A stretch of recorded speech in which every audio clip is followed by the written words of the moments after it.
the second in our series of conservation connections, as we are calling them. I'm really happy to see how much interest there is in this topic, as well as so many familiar faces and some new ones as well.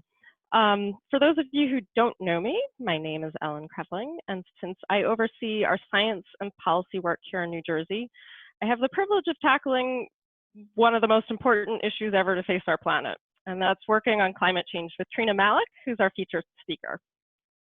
Trina is our climate change and energy policy manager, and she's worked for over 15 years in the sustainability field. When she joined TNC in 2018, she brought a wealth of experience with her in both the climate change world and in corporate engagement, which is really important, not just because of the carbon footprint of major corporations, but also their political sway.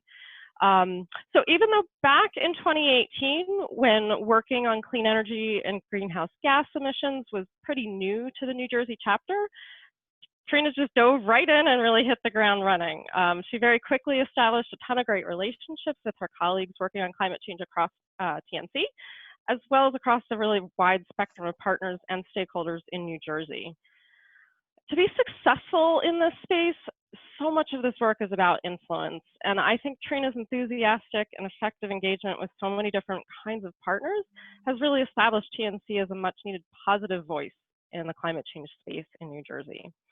So I think you might find her passion infectious. and I'll just say, I think we need her skills now more than ever. We really need to act now if we're going to reduce the impacts of climate change, not just on all New Jersey's communities and residents, but also the natural world. And I will just personally add, in particular, all of the lands and rivers that so many of you have helped, with your support, have helped us to preserve and restore. Before I turn it over to Trina, though, just a few quick logistical notes. If you want to see Trina while she's speaking, but the slides are up, just click on Speaker View in the upper right-hand corner of your screen. Also, we want to have some good discussion on this topic, so we're going to save most of the Q&A until the end of the presentation. However, we definitely want to hear your questions before then. Since we are all on mute to reduce background noise, as you think of your questions, if you click on the little chat bubble that looks like kind of a cartoon bubble down near the bottom center of your screen, that will open the chat box, and in there you can type in your question and send it our way. So with that, Trina, please take it away. Thank you, Ellen. Thank you for that very generous introduction. Can everyone hear me okay? Okay, great. Well, welcome everyone. As Ellen said, I am very passionate about this topic, so I'm really enjoying the opportunity to be able to tell you more about what we're doing to tackle climate change in New Jersey. Just one note, as we've already discussed before we even started, that this picture is from New Jersey as well as all the other ones, and so please enjoy how beautiful our state is. And we can make even a little game out of it to guess which picture comes from where. So enjoy the pictures. So as you know, the Nature Conservancy is very science-led. And what is the science telling us? You may have heard of the IPCC, that stands for the Intergovernmental Panel on Climate Change. That is the UN body that does the science assessments on climate change. And their latest assessment, their sixth one, has said that we need to keep temperature rise at a limit of 1.5 degrees Celsius, which is approximately 2.7 degrees Fahrenheit. And that's to stave off the worst effects of climate change. So what does that mean in terms of emissions? It means they took the emissions levels from 2010, and they're saying that we need to cut those emissions by 45% by 2030. So almost halving them by 2030, just 10 years from now, and eventually reaching climate neutrality by 2050.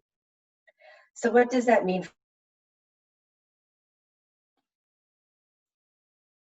We have a baseline of the year 2006. So we've already achieved emissions reductions of 20% already by 2015 based on 2006 levels. So we've achieved 20%. Our New Jersey chapter, our goal is to make sure that New Jersey achieves a total 40% reduction by 2025 in order to achieve climate neutrality by 2050.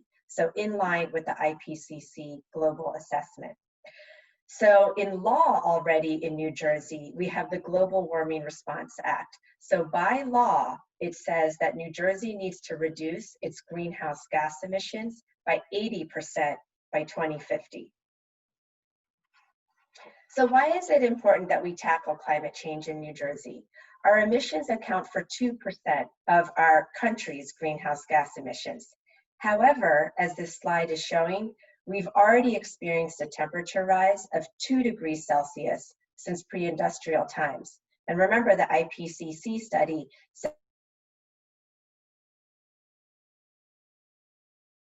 exceeded that. And we've already experienced that here in New Jersey.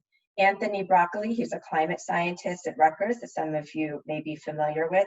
There's a definition of unusually warm and unusually cold months. In New Jersey, his calculations have shown that since 2000, we've had 39 months that are unusually warm and 0 that are unusually cold. So we're already experiencing climate change. And we see it in ways that because we're having milder and shorter winters, that we're having more tick-borne diseases. Lyme disease has exponentially increased in New Jersey. We're having record rainfalls, as some of us are experiencing right this minute, but in general, over time, which is what climate is, we're experiencing more rainfall, which is resulting in more flooding, which is harmful to our state. So we must address climate change, but the other thing is that we can achieve these ambitious goals. So when we say things like being climate neutral by 2050, achieving 100% clean energy by 2050, seems ambitious, but we can do it. We can do it successfully in reducing emissions, saving costs, and being beneficial for the economy.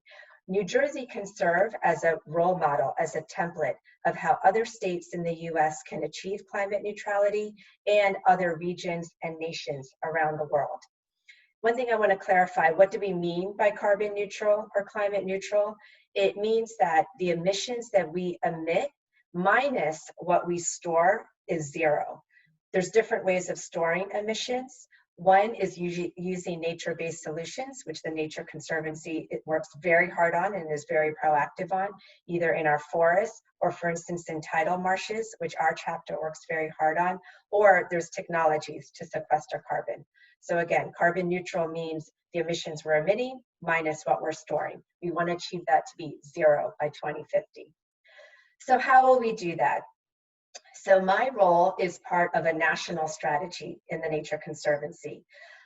We have solutions that can get us most of the way there. There's a little percentage, we're still working on the technology in order to achieve climate neutrality by 2050, but a lot of the solutions exist right now. In order to get them to scale, we need the appropriate rules and regulations. That's at the local level in your town, in your county, in your state, and in the nation. It's the rules and regulations that get the solutions to scale. So that's what we're doing here in New Jersey and my counterparts all across the country. So as Ellen mentioned, my background is corporate engagement. So we are very lucky in New Jersey that we have a very strong corporate sector. We have big multinational companies all the way to smaller organizations that also have a commitment to address climate change and to reduce emissions. So I've engaged with about 25 large corporations that have a presence here in New Jersey. They've made their commitments to their share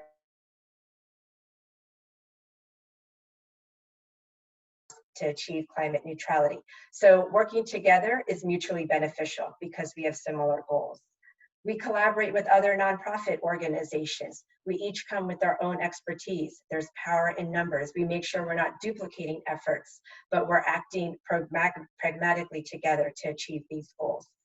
And then effective communications and messaging, which I'll provide some examples of throughout the presentation. So, what kinds of rules and regulations are we working on? That comes from what are the biggest sources of greenhouse gas emissions. So in New Jersey, our sources of greenhouse gas emissions are the following: 42% from the transportation sector, 33% from the building sector, and 19% from the electricity sector. So that's how we're going about reducing emissions. So let's start with the transportation sector. It is the biggest source of our greenhouse gas emissions, and it exemplifies why corporate engagement is so important. A little known fact is at any given time, over 50% of vehicles on US roads come from corporate fleets. So that's a staggering number. So one thing I do and have been doing is engage corporations on the electrification of transportation in a number of ways, putting charging stations at their facilities for their own fleets, but also for their customers or for their employees, to electrify their fleets and to provide incentives to their employees so that they have incentives to buy their own electric vehicles. So for instance, with a couple of other organizations, the New Jersey Sustainable Business Council and Ceres, I held an event in October for a corporate audience so that they could learn from each other and that they could accelerate electrifying their fleets, putting more charging stations on their facilities. And it was very successful. It's been 7-8 months since then. And I know from testimony from the corporates that attended, it did accelerate their installation of charging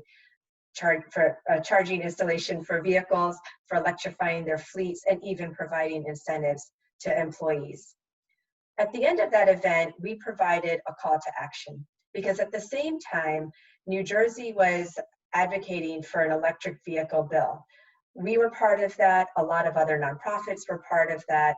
It was an aggressive effort because it's a very ambitious electric vehicle bill.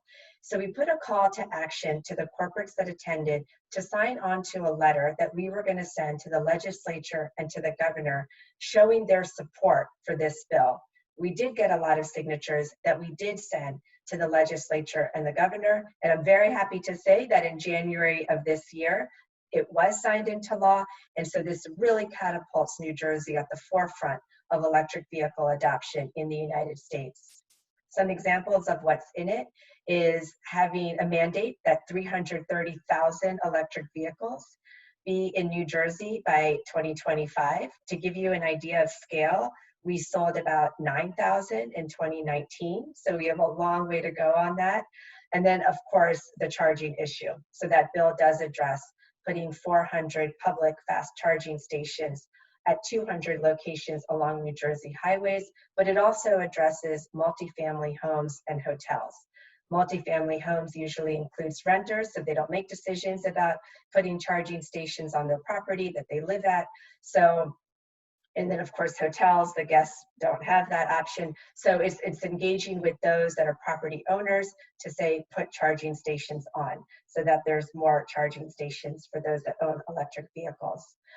Really excited to share with you that just last week, New Jersey launched Charge Up New Jersey. So it's very exciting. If you have purchased or leased an electric vehicle as of January 17th this year, then you are eligible now to apply for a $5,000 rebate. So if you've already purchased one or leased one since January, or you're thinking about purchasing or leasing an electric vehicle, go to Charge Up New Jersey, and then you can fill out the application to receive a $5,000 rebate. This program is the most comprehensive rebate program for electric vehicles in the country.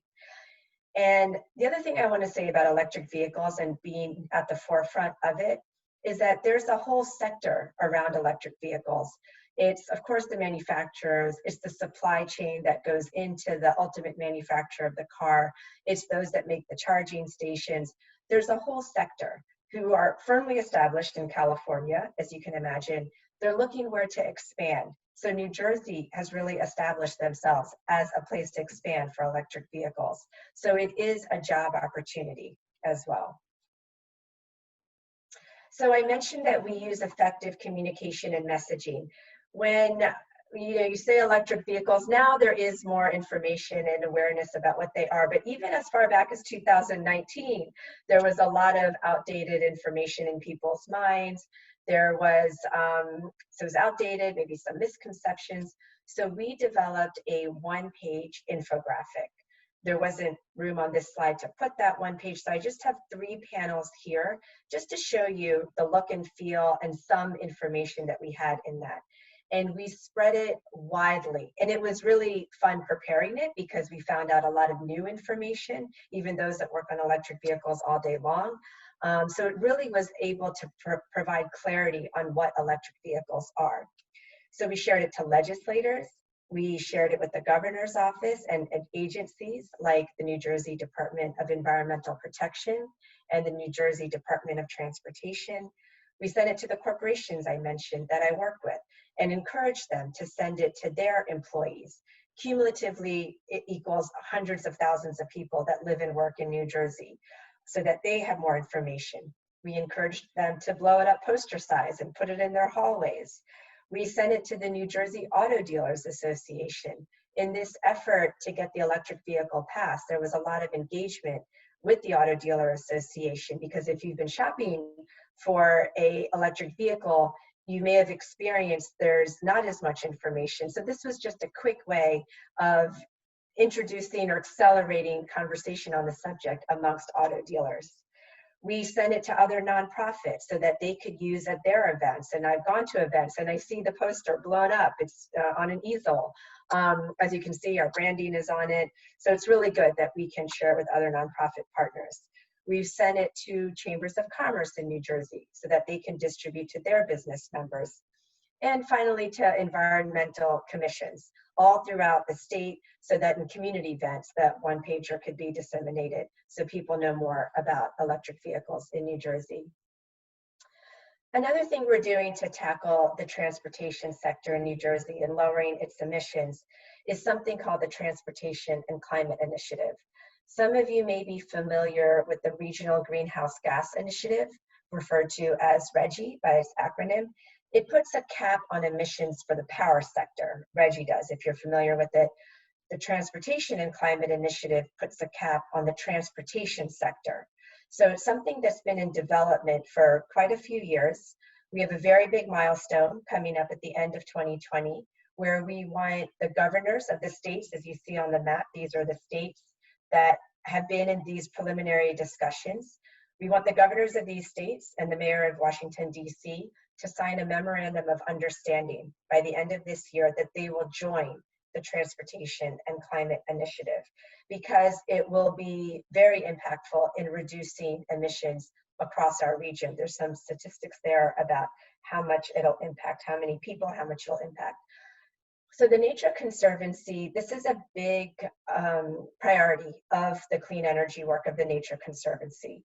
So one thing we've done is we did a poll amongst rural voters in this entire region on their attitudes of transportation and what they think about something like a transportation and climate initiative, what their willingness to pay into something like a clean transportation fund is. And across the board in every state, there is a strong dissatisfaction with their current state of transportation, whether it's their personal commutes in their cars or using public transportation, a strong desire for a betterment of transportation in their state, and a willingness to pay as well. And early modeling has showed that New Jersey could receive proceeds up to $750 million per year with something like the Transportation and Climate Initiative. So that is an enormous amount of money, and put wisely can make our transportation more efficient. And different ways that that could be is, for instance, complete and green streets. So that's making sure that walking and biking in our safe is safer and more enjoyable. So creating the infrastructure for that, more biking, more walking. For instance, New Jersey Transit does not have dedicated funding. If you use New Jersey Transit, you may not be surprised to hear that. So there's a lot of room for improvement there.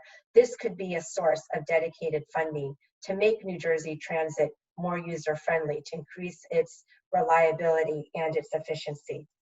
Another thing that we're all experiencing now is the benefits of reliable broadband service, right? I mean, we did a lot of polls pre-COVID, and there was extremely strong interest even then, especially because we were polling rural voters. So it means the elderly, the disabled have access to telemedicine, to grocery shopping online, that youth have access to job training online, that people can work from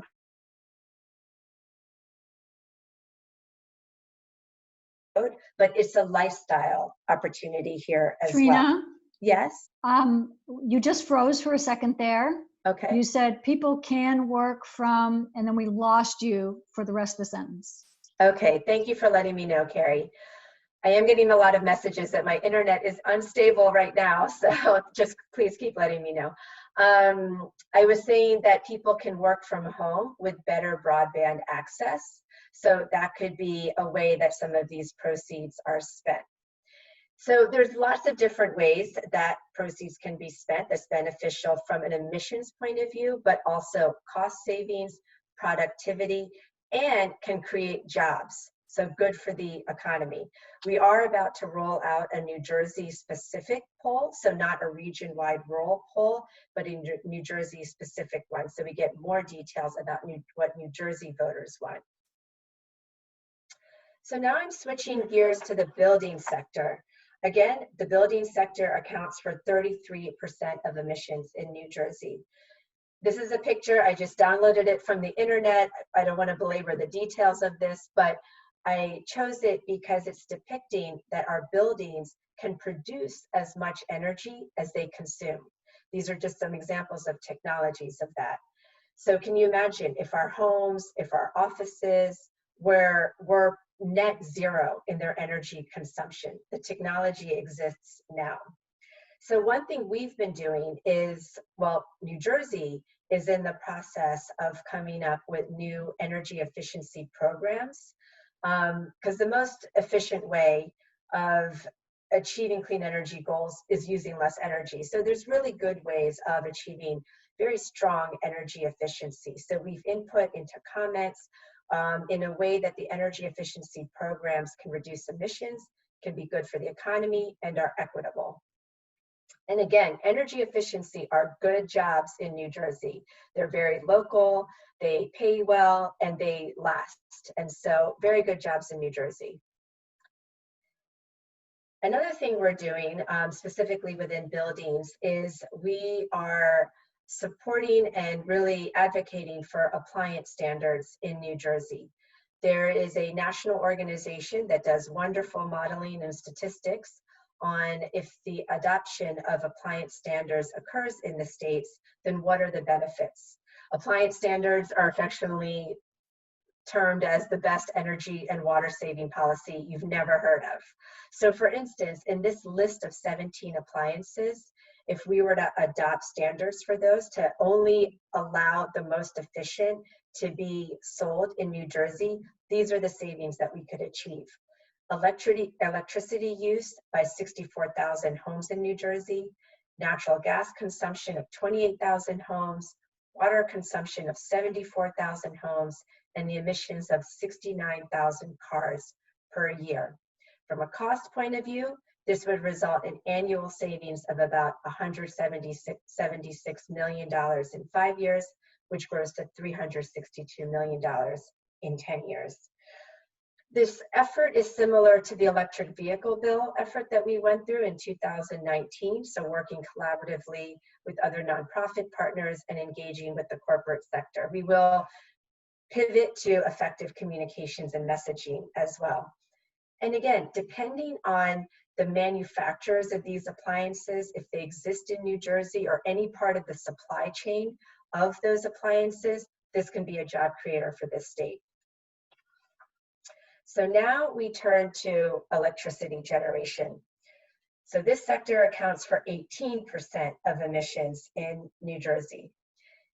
And as I talked about in the transportation sector, we're looking to electrify that sector. And in the building sector, we're looking to electrify more buildings as well, for instance, heat pumps.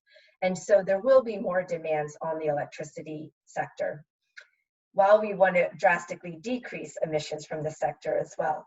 To give you an idea of where we are now, as of 2018, almost half of our electricity came from natural gas, almost half from nuclear, only about 5% from renewable energy, most of that is solar, and only 1 or 2% from coal sources. So that's what our energy landscape looks like now, almost half natural gas, half nuclear, about 5% renewable, just a couple percent coal. But in May 2018, Governor Murphy he signed an executive order that has the goal of achieving 100% clean energy by 2050. And there's some specifics of this goal that's listed on this slide. So, for instance, offshore wind. He has said at the time 3,500 megawatts of offshore wind. He has since increased that commitment to 7,500 megawatts of offshore wind. This is another great example of job creation in New Jersey, because our neighbors all up and down the East Coast are having increasingly ambitious goals for offshore wind. We really want a lot of that supply chain and all the jobs associated with this burgeoning industry to be based in New Jersey. Carrie, I'm seeing you nod your head. Did you lose me again? Okay. So in order to achieve the goal of 100% clean energy by 2050, the governor in January of this year signed an energy master plan. A lot of modeling went into how we would achieve some of these goals. There was a lot of stakeholder input. The energy master plan provides a roadmap of how this will be achieved. So we're not just, the governor, the legislature, none of the nonprofit partners are just putting out numbers there. There is science behind them. So there is an energy master plan that provides a goal of how we're going to achieve this. There's been some pushback to that goal. So I want to give an example of why corporate engagement matters, why it's effective. So because there's been some pushback, I asked Hugh Welsh, who's the General Counsel, Secretary, and President of DSM North America, who I know is supportive of it, to write a public opinion piece on it. DSM is one of those companies. It's a nutrition and chemicals company.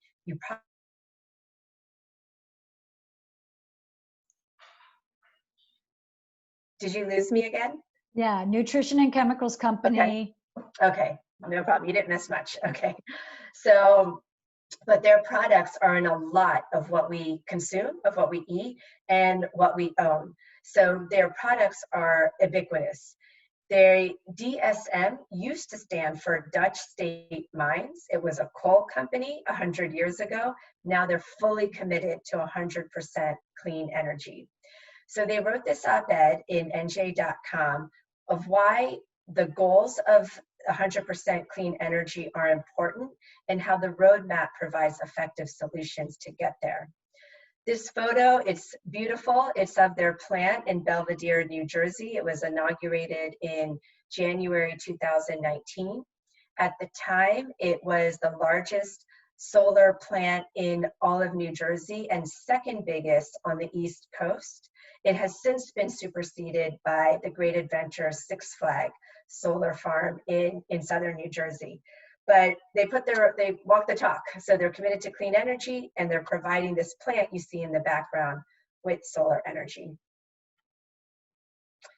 So with that, I want to thank you all for joining me today. I want to thank you all so much for your support in conservation. This is another reminder of how beautiful our state is and how effective our conservation work is in preserving it.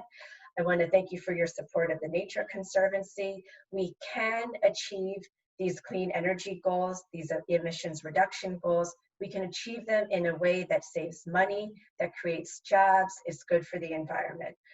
I was asked to leave with a call to action.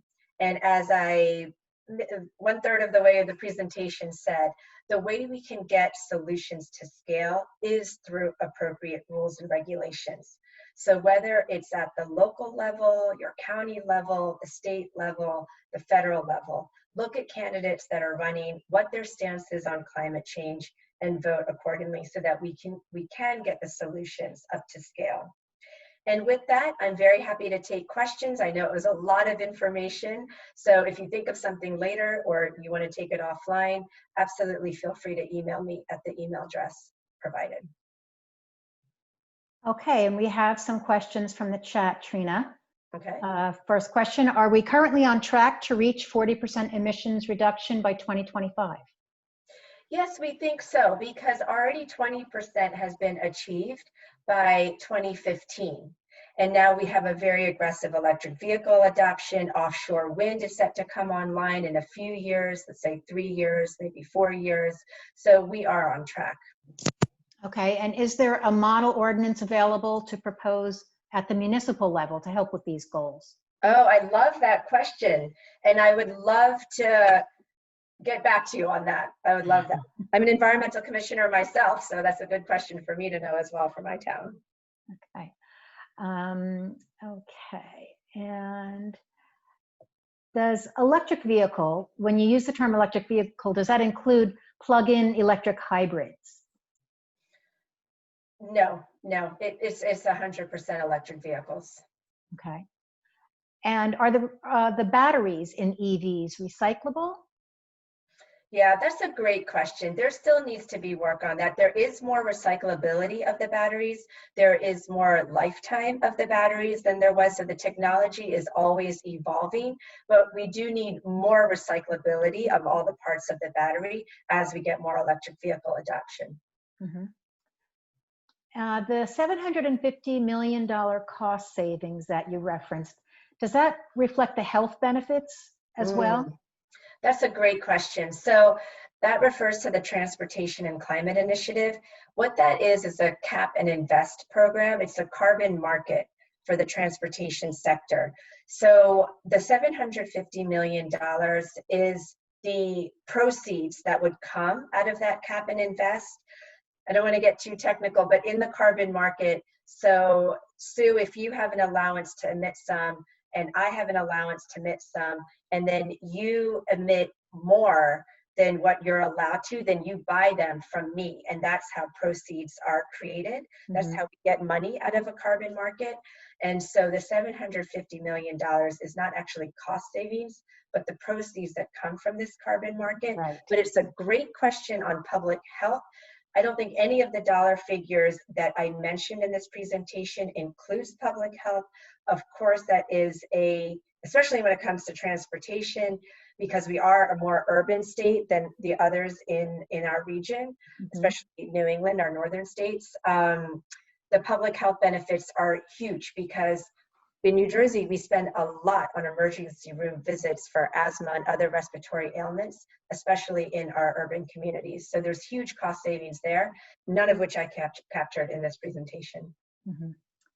How does our goal to reduce emissions align with goals and actions from our regional partners? Within TNC or outside of TNC? I think this question refers to outside of TNC, I believe. Okay. It's from Susan Dunn. Let me... Well, regardless, I would say they're similar. I would say they're similar because the IPCC, the science says that we should be carbon neutral by 2050.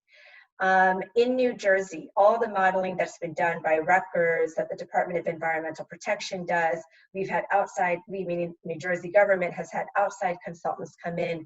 We're already experiencing climate change, so we need to achieve climate neutrality by 2050. So that's something we're all pretty consistent on in New Jersey, but outside of New Jersey as well, because the IPCC are global targets. So all the corporations I work with, they have a global footprint and they are supportive of 100% clean energy or to achieve climate neutrality. Like they're all in line with these goals as well. So I would say it's pretty ubiquitous. Okay.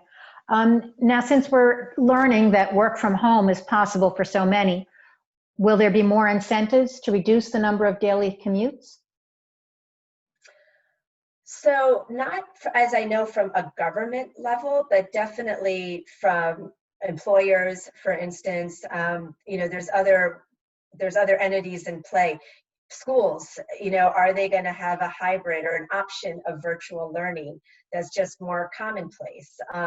It could be, but the government providing incentives for working from home, I don't know about. Going back to the question about the municipal ordinance, Ellen had an answer, partial answer to that. She mentioned that Sustainable Jersey has a small wind model ordinance and a special gold star level that municipalities can seek to achieve in energy. And that is all the questions in the chat right now. Anyone else want to put some questions in there?